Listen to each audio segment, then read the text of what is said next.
Merci de votre accueil déjà. Oui, en effet, l'idée aujourd'hui, c'est de faire, voilà, de parler un peu plus des réseaux sociaux, de comprendre un petit peu l'origine des réseaux sociaux, de comprendre tout simplement que sur les réseaux sociaux, on va être face à des opportunités, mais également des risques. Et l'idée, c'est de comprendre aussi comment on peut se positionner, et notamment comment vous pouvez vous positionner par rapport à votre secteur d'activité. Alors, sans plus attendre, hein, l'idée, juste pour que vous puissiez comprendre pourquoi aujourd'hui je prends la parole. Aujourd'hui, VisiBrain, notre métier, c'est tout simplement d'écouter l'intégralité de ce qui va se passer sur les réseaux sociaux et de le délivrer à nos clients pour le rendre lisible et compréhensible. Il y a énormément d'informations sur les réseaux sociaux.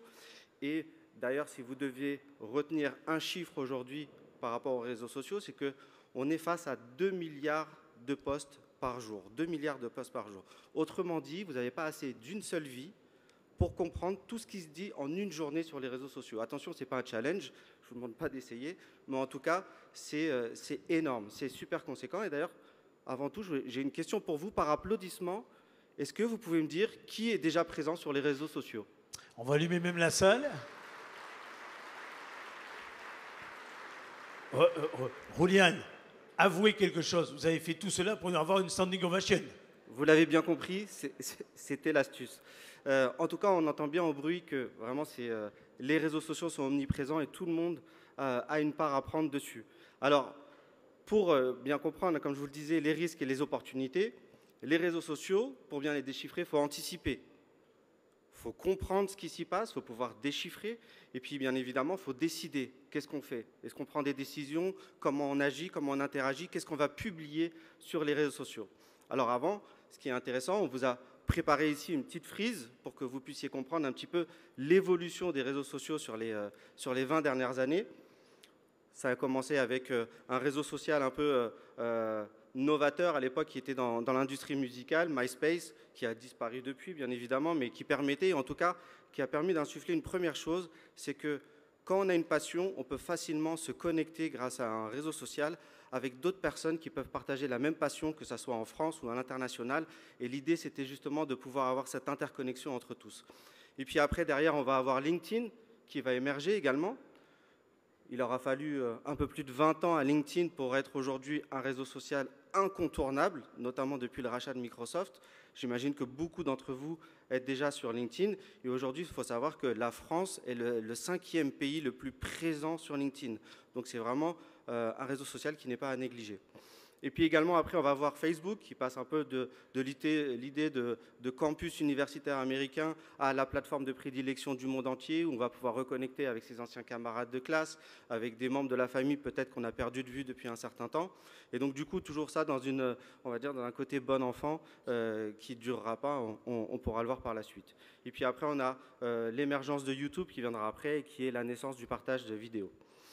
Alors suite à ça, après, on va avoir une période à peu près de 2007 à 2012 qui va être après l'émergence de Twitter, qui deviendra X, et surtout qui deviendra la plateforme des crises et des bad buzz. Le côté viralité, le côté instantané, l'émergence des trending topics va faire que Twitter devienne vraiment une plateforme incontournable sur les réseaux sociaux où vraiment tout se passe et qui fait un peu le pouls de ce qui se passe dans le monde. On va avoir l'émergence d'Instagram en 2010, où là, on est plutôt sur le beau et la naissance de l'influence, le partage du quotidien, de ce qu'on fait, et un peu la posture qu'on peut se donner sur les réseaux sociaux. Et puis enfin, si vous avez des enfants, vous devez sûrement connaître Snapchat, qui est la communication éphémère, avec le côté vraiment instantané et limité dans le temps, avec des stories qui durent que 24 heures.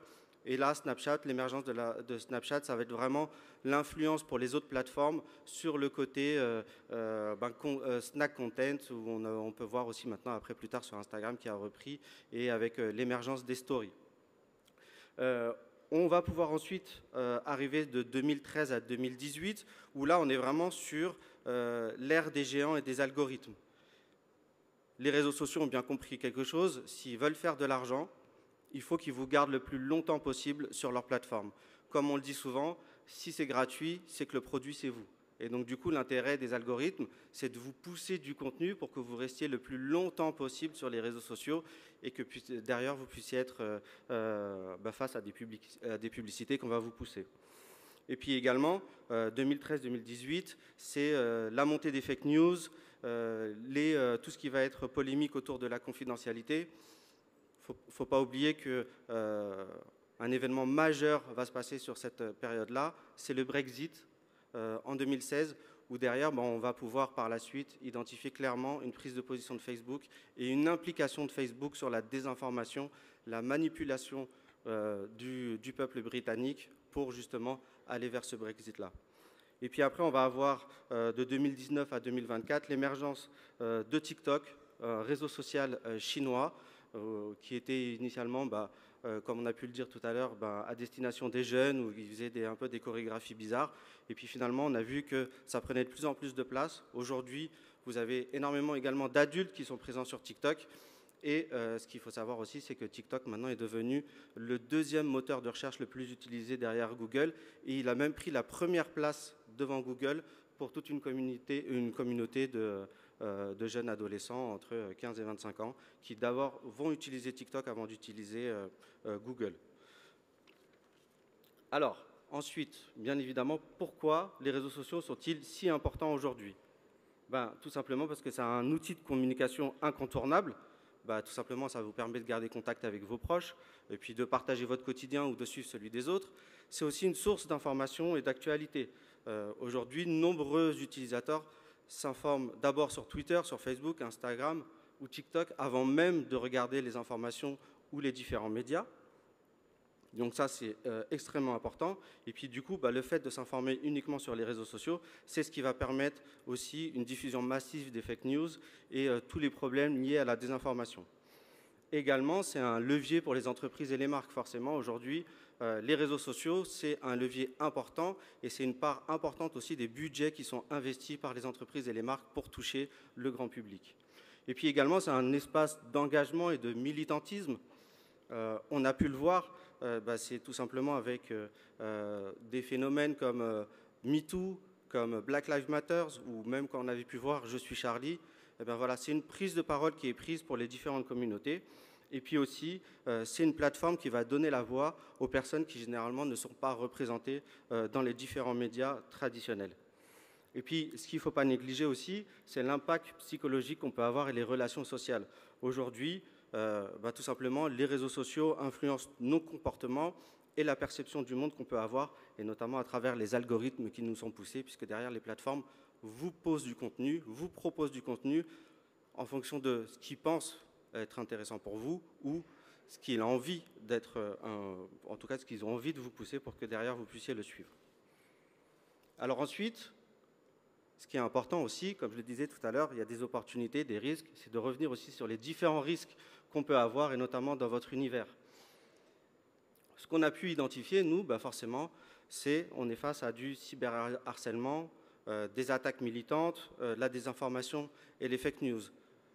Aujourd'hui, vous êtes sur une industrie qui est très exposée, notamment face à des militants qui peuvent être extrêmement bien organisés sur les réseaux sociaux.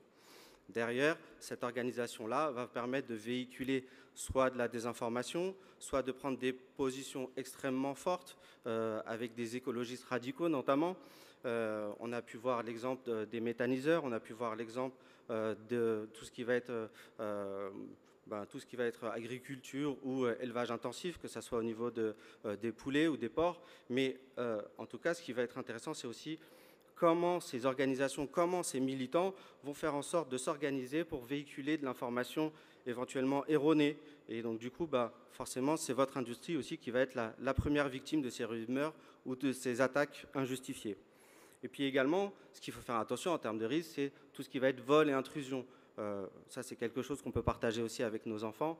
Le fait de trop exposer sa vie, ses biens, sa maison, son appartement, ça laisse la place aussi à des personnes qui sont mal intentionnées de pouvoir voir, ok, très bien, c'est intéressant peut-être d'aller chez cette personne pour faire un cambriolage. Dans votre univers, c'est exactement la même chose.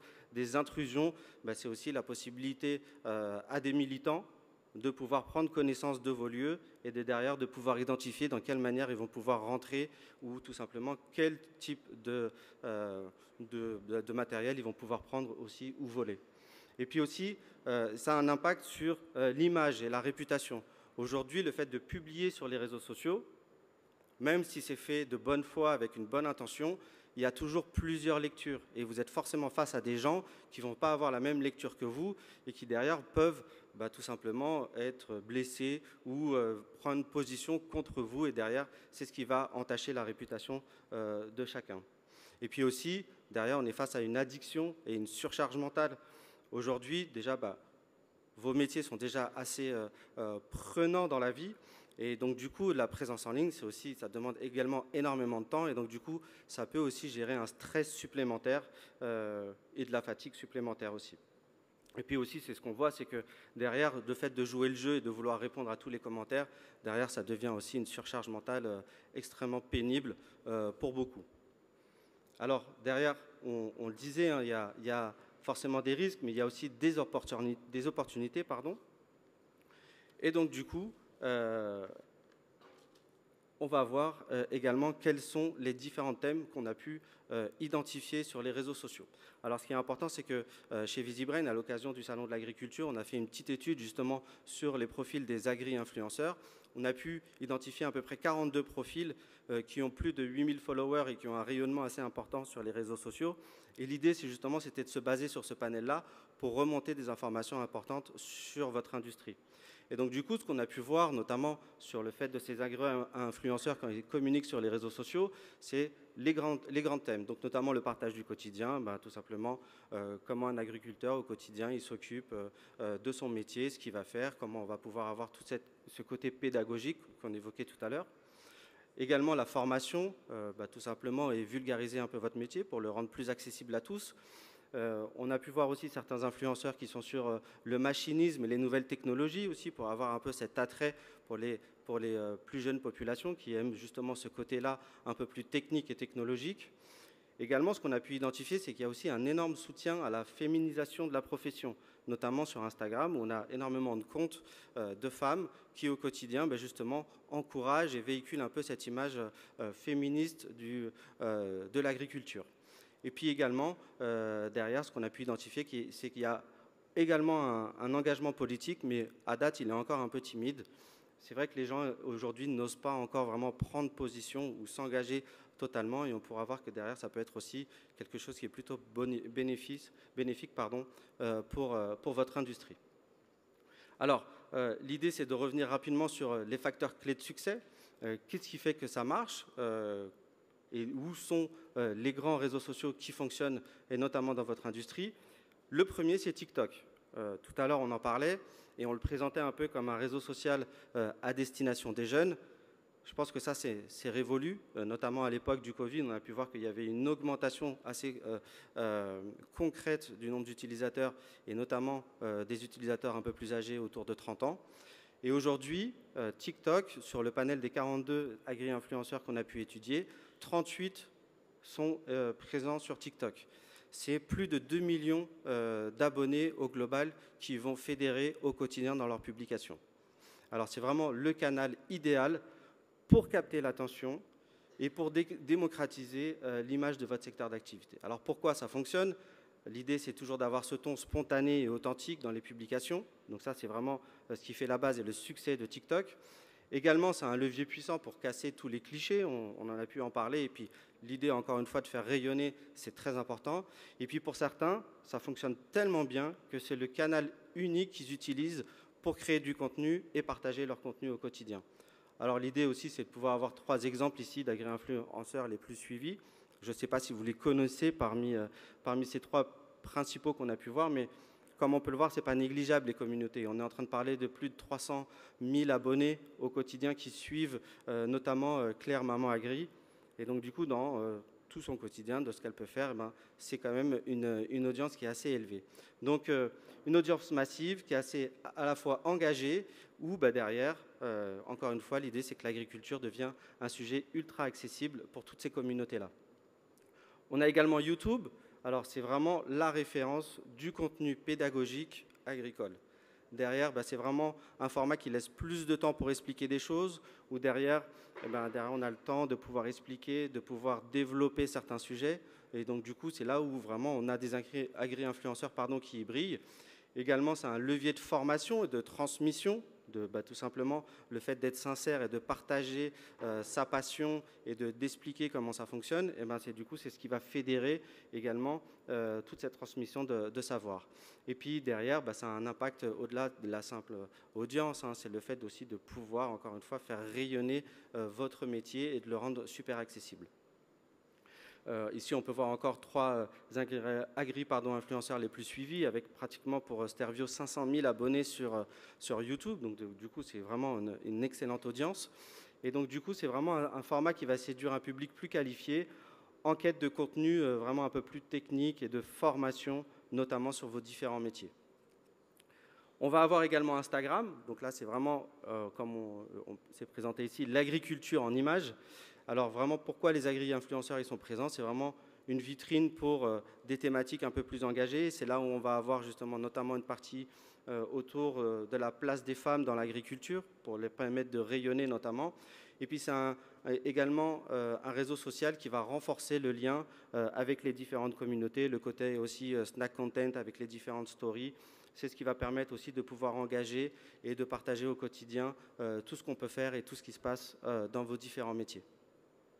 Encore une fois, quelques exemples, et notamment pour Marc A2C qui génère un peu plus de 100 000 abonnés, ce qui est également une très belle communauté.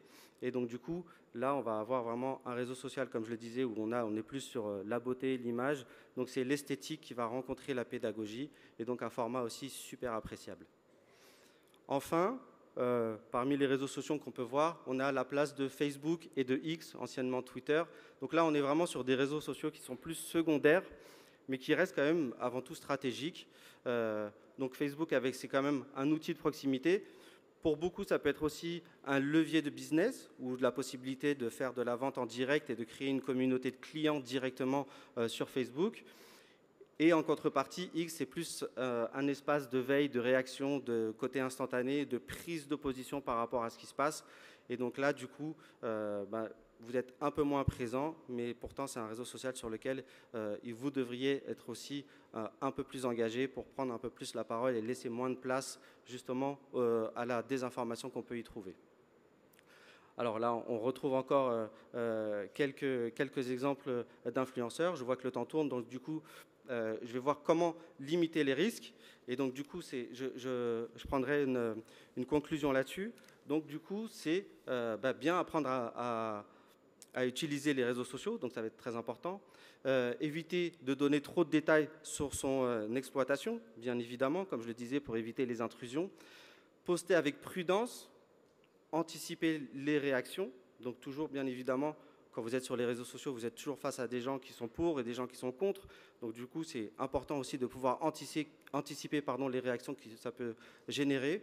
Et puis également, ce qui va être très intéressant, c'est de s'entourer, ici je m'y s'entourer d'autres agriculteurs pour se soutenir. L'idée, tout simplement, et je terminerai là-dessus, c'est profiter de votre fédération, soutenez-vous les uns les autres, l'idée, c'est vraiment d'être une communauté forte pour prendre part et pour être vraiment, vous permettre de faire face aux autres militants qui, derrière, sont extrêmement organisés et qui vont généralement faire plus de bruit que vous, si notamment vous êtes tous chacun de votre côté.